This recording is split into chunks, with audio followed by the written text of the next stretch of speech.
Halo brother, di video ini terpaksa gua akan rekomendasiin sebuah handphone Android yang layak banget lo pertimbangin daripada lo beli iPhone. Ya, lu nggak salah denger, lu bener banget bahwa gua bakal ngerekomendasiin sebuah handphone Android yang mungkin lu juga udah bisa nebak-nebak dengan thumbnail yang udah gua tampilin di depan. Dan buat kalian para fanboy Apple garis keras, tunggu dulu, tahan dulu, jangan kesel dulu sama gua akan coba jelasin alasannya kenapa Android yang satu ini lebih baik lu beli daripada iPhone. Oke, gua akan jelasin satu persatu, setidaknya gua punya 5 poin utama yang bikin si Android ini menurut gua jauh lebih menarik daripada iPhone.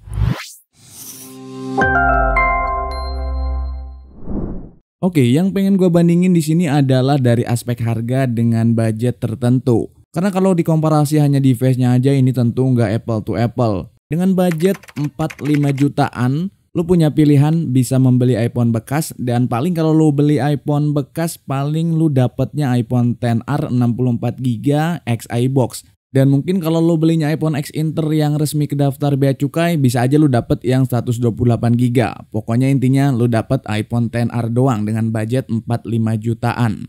Dan kita nggak ngomongin iPhone ilegal yang emailnya nggak jelas ya. Di sini gua ngomongin iPhone yang resmi dan aman-aman aja.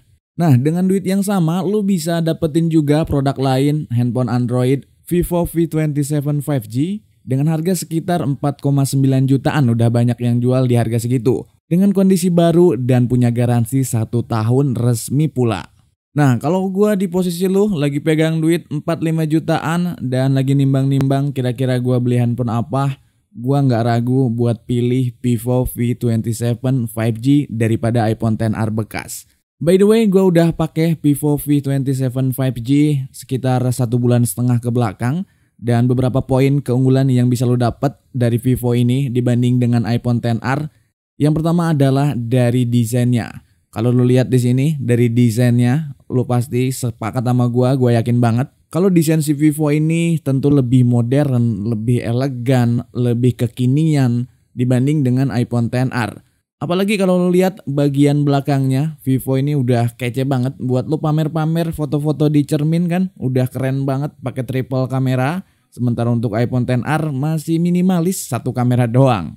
Abis itu si Vivo juga ini tipis banget dibanding dengan iPhone XR yang masih tebal, yang masih kelihatan jadulnya. Plus layar Vivo ini udah curve, kelihatan banget modern dan kelihatan mewah banget.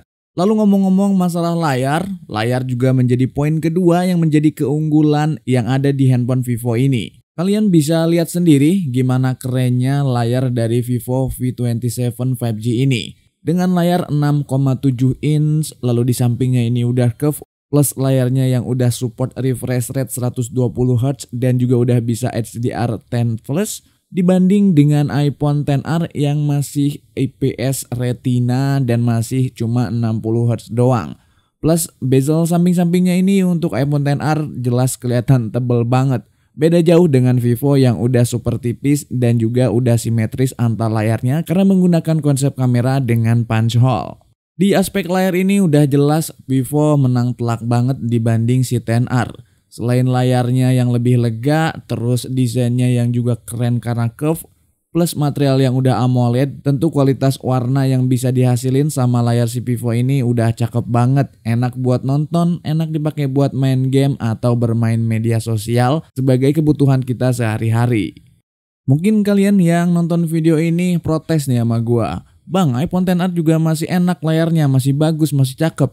Ya, gue setuju dengan apa yang lo bilang. iPhone XR walaupun masih IPS tapi layarnya cukup enak, cukup nyaman di mata. Tapi kalau gue boleh bandingin antara Vivo V27 dan iPhone XR, tentu si Vivo V27 ini lebih baik banget dari aspek kualitas layar. Baik secara spesifikasi di atas kertas maupun secara user experience, tentu ini bakal berasa banget. Apalagi buat lo yang udah pernah nyoba. Dan buat lo yang mungkin udah punya pengalaman nyobain kedua handphone tersebut, lo boleh komen di kolom komentar buat nanggepin apa yang gue sampein bener apa enggak. Komen aja di bawah. Poin berikutnya adalah kamera. Ya, seperti yang tadi udah gue singgung di awal, Vivo V27 punya triple kamera. Dengan main kamera 50 megapiksel dan punya ultrawide 8 megapiksel dan lensa makro 2 megapiksel. Memang untuk kameranya kayaknya yang kepake yang 50 megapiksel aja, yang 8 dan 2 megapiksel kayak gimmick aja, cuman pelengkap doang. Tapi ya lumayan lah karena memang di harganya yang cukup terjangkau. Sementara untuk iPhone XR cuman punya single kamera di main kameranya di bagian belakangnya dengan resolusi 12 megapiksel. Sementara untuk selfie kameranya jelas ini kalah banget iPhone XR. Si Vivo punya selfie kamera 50 megapiksel berbanding dengan punya iPhone XR yang cuman 7 megapiksel aja. Untuk kualitas kamera di pencahayaan yang cukup mungkin tidak akan berasa jauh bedanya. Masih unggul tipis-tipis lah si Vivo karena si kamera XR juga masih cukup oke. Tapi untuk urusan low LED, si Vivo V27 unggul dari banyak aspek. Baik dari aspek warnanya maupun dari aspek detail gambar yang bisa dihasilin. Apalagi kalau kita pakai selfie kameranya untuk ngevlog atau bikin video-video di TikTok atau mungkin konten-konten di Reels atau di YouTube Short dengan kamera depan, kamera selfie dari Vivo V27 ini udah cakep banget. Bahkan kalau kita bandingin dengan Android yang di harga yang sama, ini adalah juaranya si Vivo V27. Poin keempat adalah baterai. Ya, tentu untuk urusan baterai handphone Android itu udah dikenal dengan baterainya yang jumbo, yang gede banget. Walaupun untuk si Vivo V27 ini nggak terlalu gede-gede amat, cuma 4600 mAh berbanding dengan 2942 mAh yang dimiliki oleh iPhone XR. Yes, secara kapasitas aja udah jelas bahwa si Vivo V27 ini lebih unggul daripada aspek daya baterai yang bisa dihasilin atau yang bisa disimpan.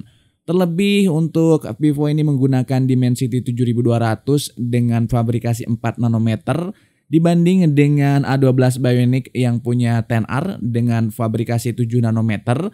Tentu fabrikasi 4 nanometer Dimensity 7200 yang dimiliki Vivo bakal punya daya lebih efisien, lebih irit lagi dibanding A12 Bionic. Hal ini akan menjadi nilai krusial banget di kedua handphone tersebut. Dan jangan lupa kalau kita milih V27 kita bisa dapat handphone yang baru yang tentu baterainya bakal fresh banget, yang nggak mungkin baterainya itu baterai suntikan, yang nggak mungkin baterainya itu baterai KW. Sementara kalau kita beli iPhone XR bisa jadi memang kualitas baterai original tapi udah kualitasnya menurun, pH-nya rendah atau mungkin bisa jadi adalah baterai gantian yang nggak original. Itu bakal menambah kualitas baterainya makin jelek aja. Selain itu yang berkaitan dengan baterai juga adalah proses charging. Ya, untuk si Vivo V27 udah support fast charging 66 watt di mana bisa mengisi 50% daya baterai hanya dengan waktu sekitar 19 menit. Sementara untuk iPhone XR, fast chargingnya cuma support 15 watt doang. Gue udah nyobain main Mobile Legends di Vivo V27 maupun di iPhone XR. Untuk V27 bermain sekitar 15-18 menitan, penurunan baterainya itu cuma 4-6% dari 4600 mAh. Sementara untuk iPhone XR dengan baterai health punya gue itu 80%. Dengan durasi yang sama 15-18 menit, penurunan baterainya itu 8-10% dari 2940 mAh. Dari sini udah kelihatan jelas banget kalah jauh untuk efisiensi daya baterai si iPhone XR dibanding dengan Vivo V27.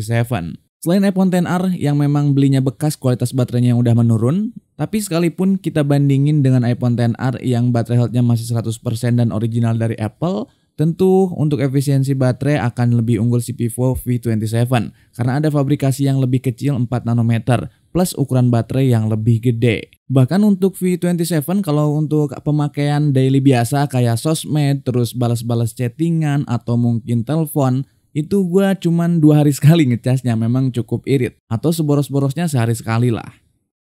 Poin terakhir yang gak kalah penting adalah di urusan storage-nya. Dengan budget 45 jutaan lu bisa dapet Vivo V27 baru grace garansi setahun dengan storage 256 GB. Sementara untuk iPhone XR bekas dengan harga yang sama, lu cuman bisa dapet storage 64 GB atau mungkin semaksimal-maksimalnya 128 GB. Itu pun bukan barang baru, barang bekas yang gak ada garansi resminya. Mungkin ada garansi dari toko atau dari seller paling 1 minggu atau mungkin maksimal sebulan. Lalu dari semua poin-poin tersebut ada beberapa catatan penting juga, di mana si Vivo V27 ini jelas kalah dari iPhone XR.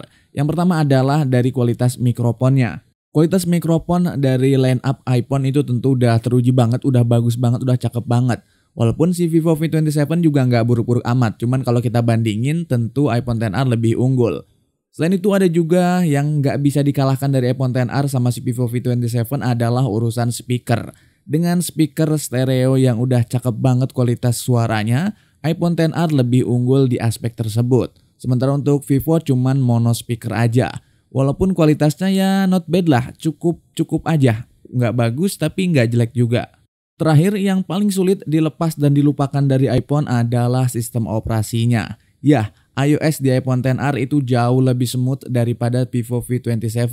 Di Vivo V27 kalau kita udah buka aplikasi-aplikasi yang berat, misalkan habis main game atau habis ngerekam video dengan durasi yang cukup panjang, kalau kita close aplikasinya kadang nggak langsung smooth dan ada nge-lag-nya. Nggak sesmooth di iOS. Tapi overall dari keseluruhan plus minus yang dimiliki Vivo V27, gua lebih prefer nyaranin ke lu untuk ambil ponsel ini dibanding iPhone XR bekas. Karena beberapa alasan yang udah gua uraiin tadi. Dan yang terpenting juga yang harus lu inget adalah lu bisa dapat unit baru dengan harga yang sama dibanding dengan iPhone XR bekas. Itu yang penting-penting banget. Karena dengan seperti itu kita punya jaminan garansi 1 tahun. Lebih tenang, lebih nyaman, dan kita bisa pakai handphonenya sepuas hati kita. Kalau beli iPhone XR bekas kita tuh nggak tahu riwayat pemakaian si handphonenya. Apakah pernah diservis atau partnya udah nggak original atau udah diotak-atik sama seller, kita nggak pernah tahu. Jadi gimana? Lu mau pilih beli gengsi atau lu pilih beli fungsi? Terserah lu aja karena duit lu juga. Cuman gue pengen nyelamatin duit lu biar nggak sia-sia aja waktu lu beli sebuah ponsel. Dan kalau akhirnya lu tetap memilih untuk membeli iPhone XR karena memang kebutuhan lu memang butuhnya di iPhone, itu juga nggak masalah sama sekali dan bukan pilihan yang buruk. Yang penting tetap hati-hati dan teliti sebelum membeli. Thank you for watching, see you next video, bye bye.